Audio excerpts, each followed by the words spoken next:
Hi guys, we're getting ready to do the fingerless glove that you see here. It's smaller than the one I did before. If you remember the video where I used the pink nifty knitter to make them. This time I'm going to use the all-in-one loom. Now I did hear that the new knitting board Sock 2 loom has the same gauge as this, which really means that if you have that loom, you should be easily able to do the same pattern on that, and it won't be as cumbersome as this bigger loom. So I've already went so I can have 34 pegs going around. So as you can see, I've already moved my slider over to where I need it to be. And if you would count your pegs starting here and working your way around, up, over, and down, you should have 34 on there. And again, like I said, this is for this fingerless glove, and I'll put it right on my hand so you can see that it does fit. And it's very loose, so it should work for slightly bigger hands than mine. If need be and you need to make it smaller, then again you're just going to loosen up this and move your slider over a couple if you need to. My daughter wants me to make her a pair of green ones so she can be the Incredible Hulk, so I will be moving this over and trying the same pattern out.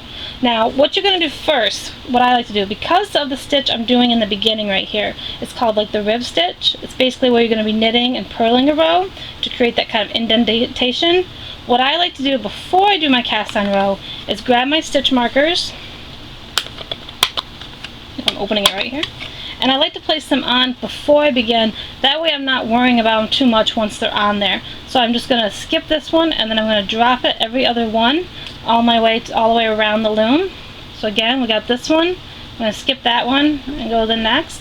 And we're just going to go all the way around the loom, placing our stitch markers every other one, and then come back to me and we'll do and then cast on your row after you put them around, and then we'll start the process of the rib stitch. Now I've already done my cast on row.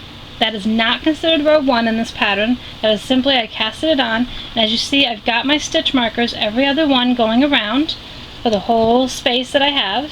I decided to use purple. And what we're going to do now is we're going to do the actual part of the pattern. We're going to do this part that you see right over here.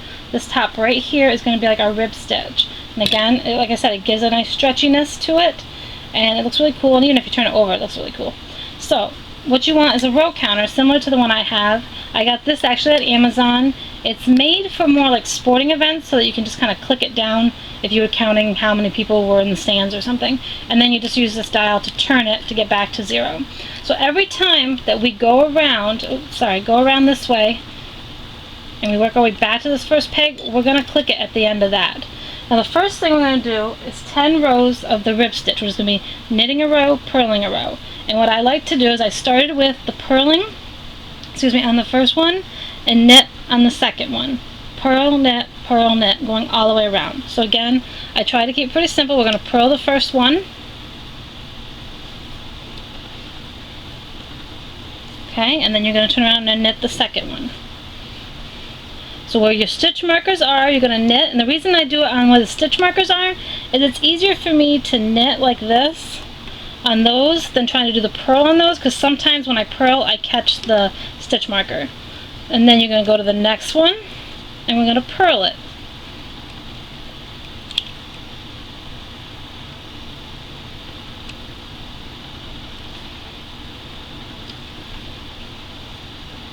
I'm going to wrap the next one as the knit. Come back in front, because there's no stitch marker on there, we're going to purl.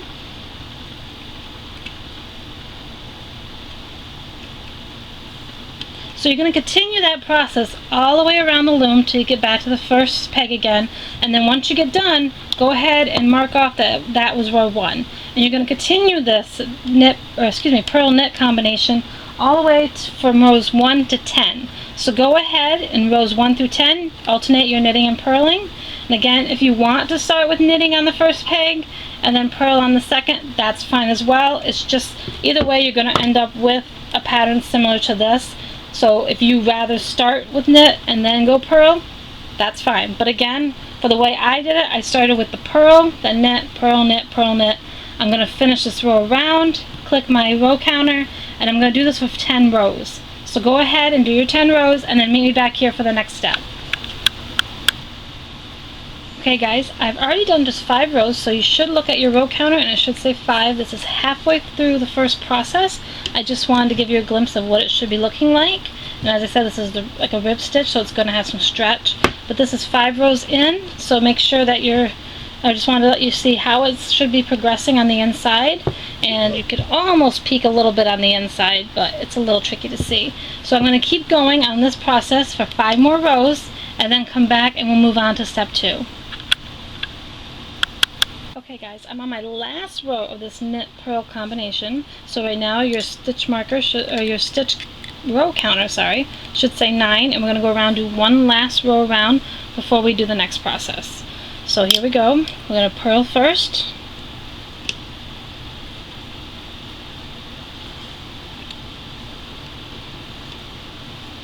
Okay, and then we're going to knit. Let me lower this a little bit for you.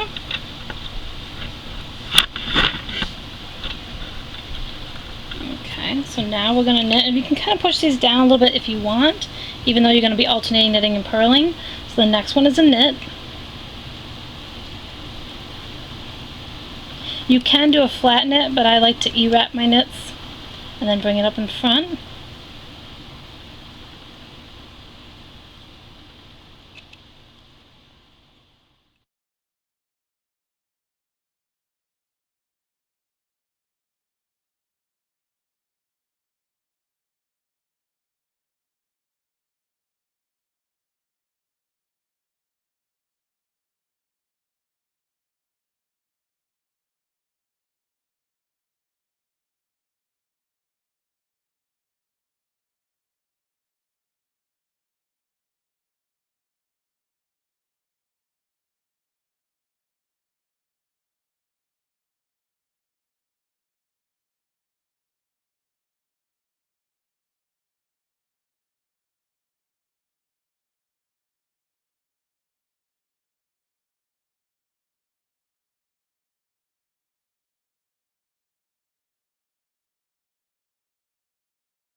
On the last home stretch here.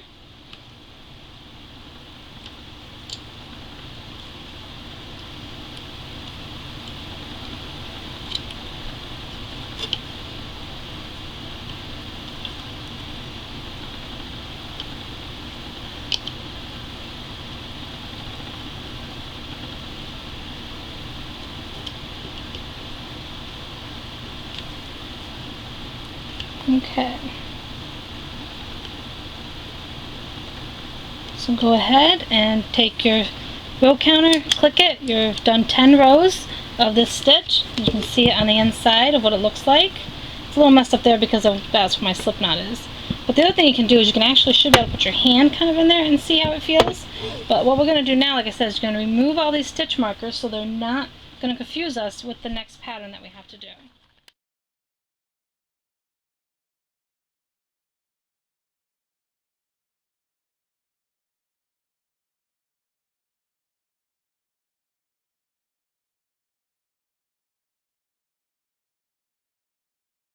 So I'm going to close this off, put it aside, and again, now we're going to work on 4 rows, which is all we're going to do, and that's going to do this part right here, just before we do the thumb hole.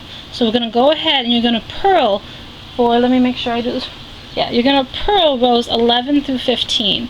So go ahead and do that, and make sure, like as usual, that you click off every time you hit a row. And again, you want to make sure that rows 11 through 15, excuse me, are just regular purled. And then we'll go into the hole and excuse me, and then we'll almost get the project done.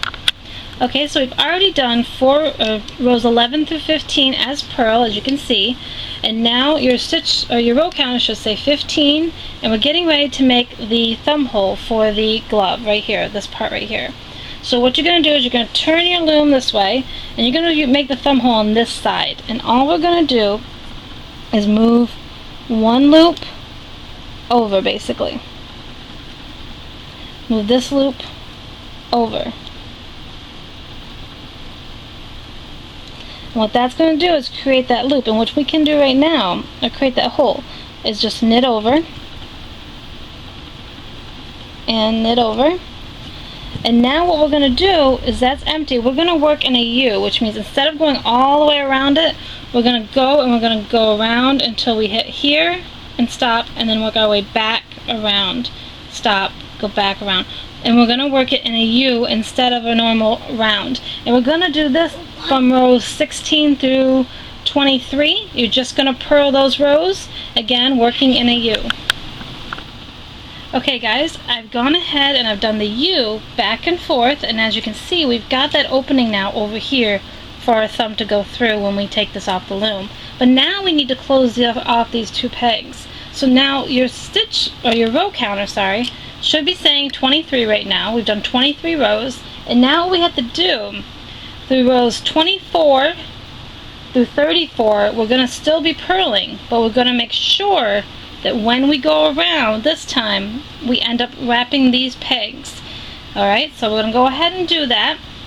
I'm going to purl this row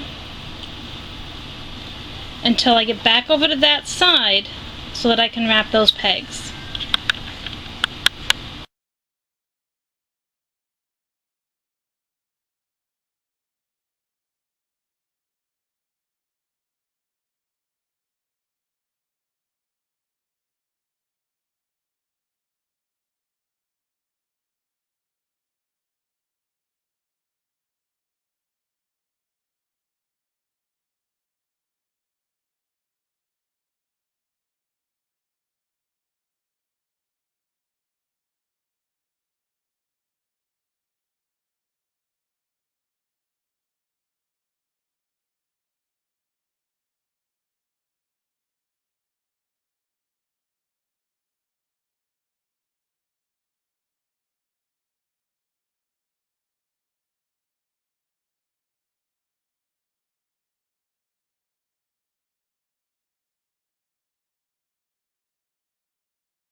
One of the last couple that we have to purl in this row.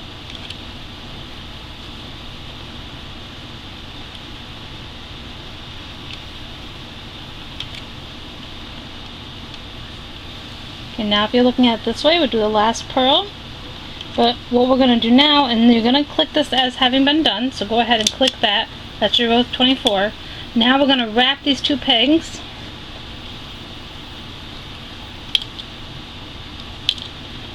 And now we're going to bring the yarn in front and purl off these last two.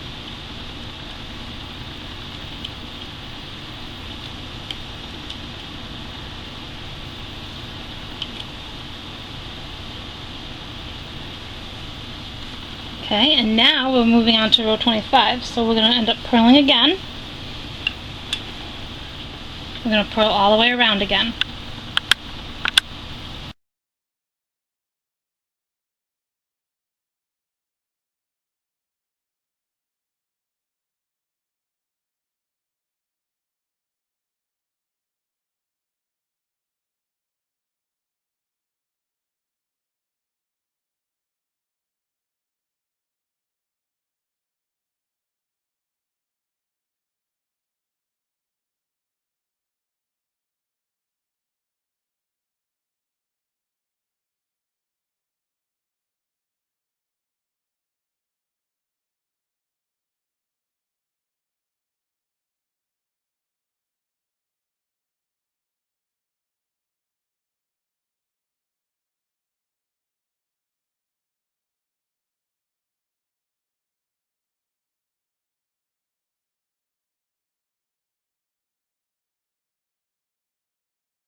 Now we're getting to the part where we had wrapped those pegs, and we're just going to purl them this time.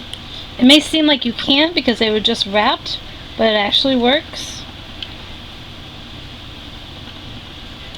So the next two, these two right here, are the ones that we just wrapped the last time around, and we're just going to purl them.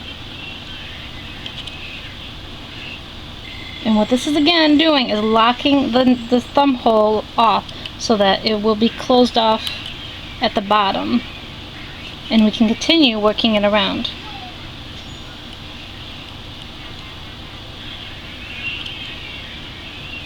And so go ahead and click, and you've done 25 rows. And again, what we just did now is we closed off the thumb hole. So this was the top of the thumb hole. We just did this part right here that closes it off, so we can continue now working on this section until we get to the next part of ribbing. So what you're going to do now is you're going to go ahead and continue purling until until your row counter says 34, and then we will switch back over to doing the knit one, purl one. So go ahead and go until you get to 34, and I'll see you back here when that time comes. At this point, your row counter should say 34. So we've done 34 rows complete, and this is what it should look like at this point coming through the loom. Again, our thumb hole is right over here. So now what we have to do is for the next few rows, we actually have to go back to doing the purl and knit combination. So the best thing that you can do is, I know we took our stitch markers off before, but now the best thing to do is to put them back on. And the reason I like these is they do have, like I said, a little tiny hole if you can see it, and it kind of goes on top of each other to lock it into place. And it goes around. Now you can leave it unlocked and kind of work it around there, but sometimes the easier thing to do is to lock it in place and then go ahead and lift up your loop and put it down onto the peg like that. So that's sometimes the easiest. And again, we're going to do the same thing as we rotate it going around, so we can make sure we alternate the knit purl combination. So go ahead and re-put your stitch markers back on. Remember that I skipped one here and I'm just alternating them. So go ahead and put the rest of them around, and then I'll tell you about the next step. Okay, so I went ahead and I put all my stitch markers, every other one. Just make sure you go ahead and check it to make sure you didn't miss and accidentally put too close together. But once you check and make sure that you've got it as you're alternating your knitting and your purling, you're going to look at your row counter, and rows 35 through 45 are going to be doing this combination of purl, knit, purl, knit, purl, knit. So go ahead again and do like we did before, and then just do your purl, and then do your knit. I tend to wrap, but again, you can do a flat knit if you want. So that's all you're going to do is go through and do purl, knit, knit where there are stitch markers and purl where there isn't, and do that until you hit row 45. Alright, so we went ahead and we've done row 45, and now what we have to do is take and remove the stitch markers again, and we don't need them anymore.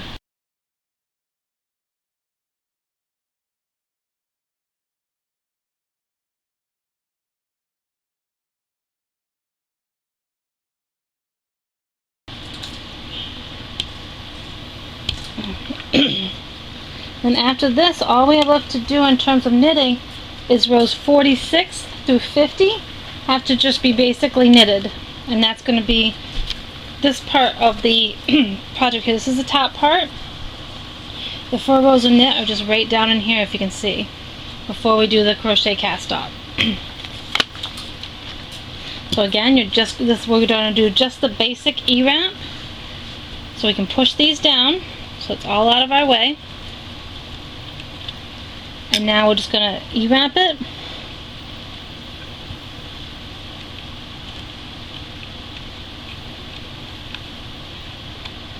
Oops, missed one.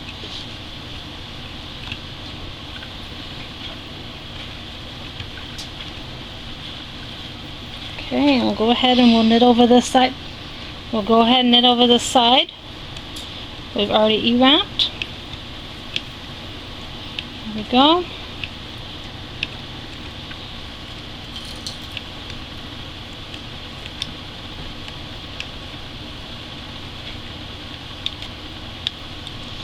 Okay, and give it a little turn. And do the same on all sides. Making sure that if your yarn is kind of falling apart, that you make sure you grab it all.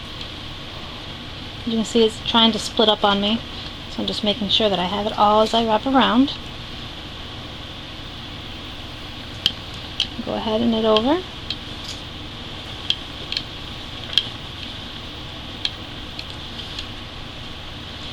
Turn it again. Do this side.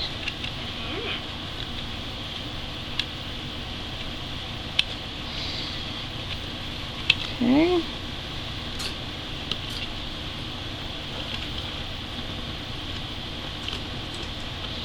I'm going to knit this over.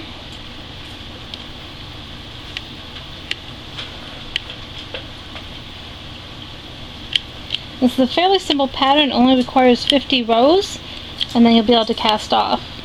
If you want it longer, then you can continue on with either sections, continue purling or continue doing the rib till the desired length that you want it. And now in the last section,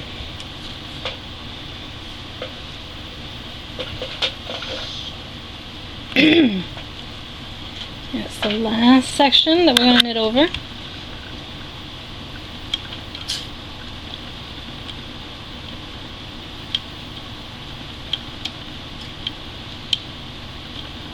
Go ahead and click your row counter.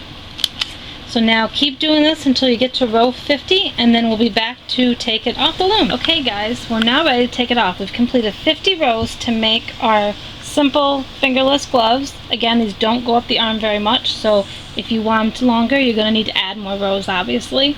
But now we're going to do the crochet cast off. We're going to need a crochet hook for at the end. You're still going to use your tool, and you're going to need a little pair of scissors. So the first thing we got to do, I gotta move some stuff out of my way here. We're gonna put 2 chains in between each of these pegs to take this off. So we're gonna wrap the first peg, knit it over, wrap it again,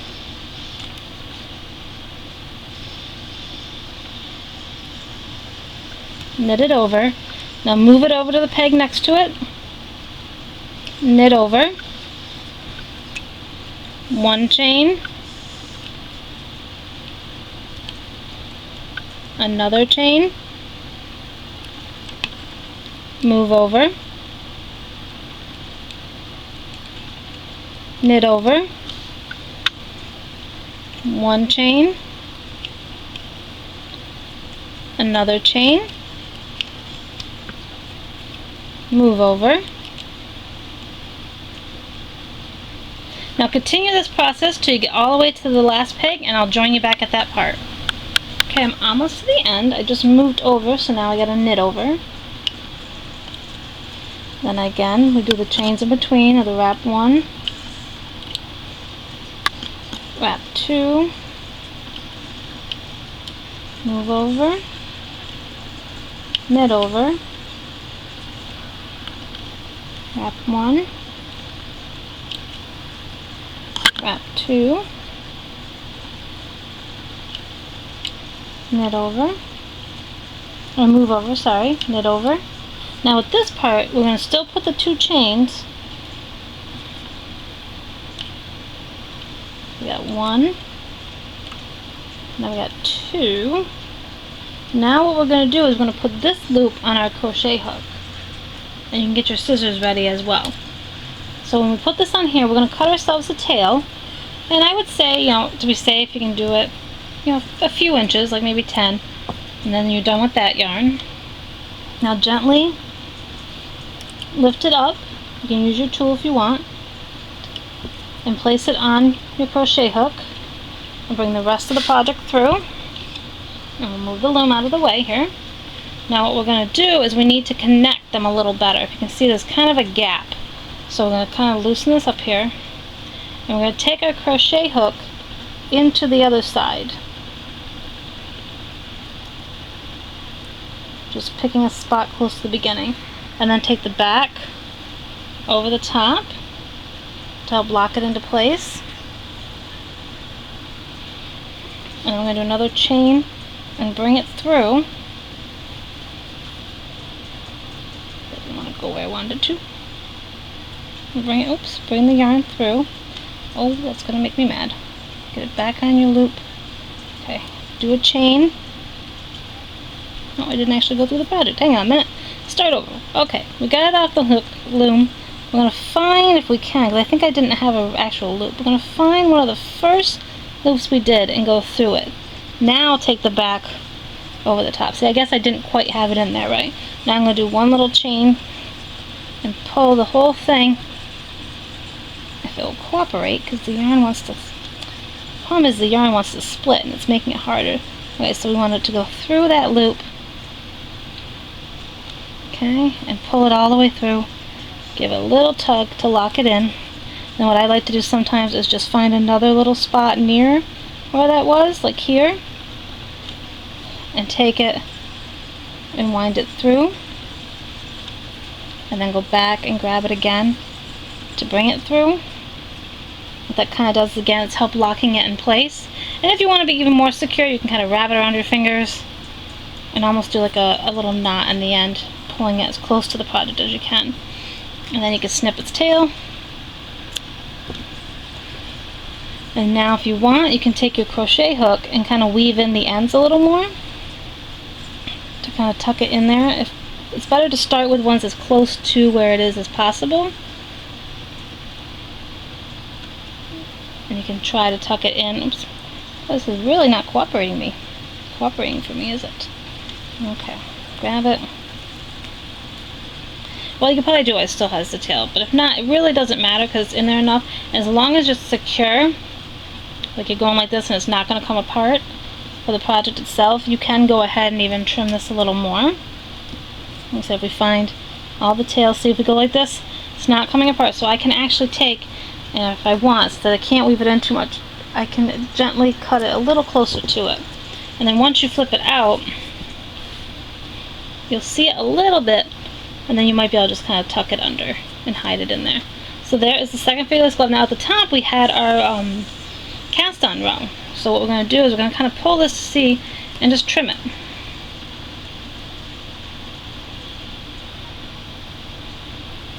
Seriously? There we go.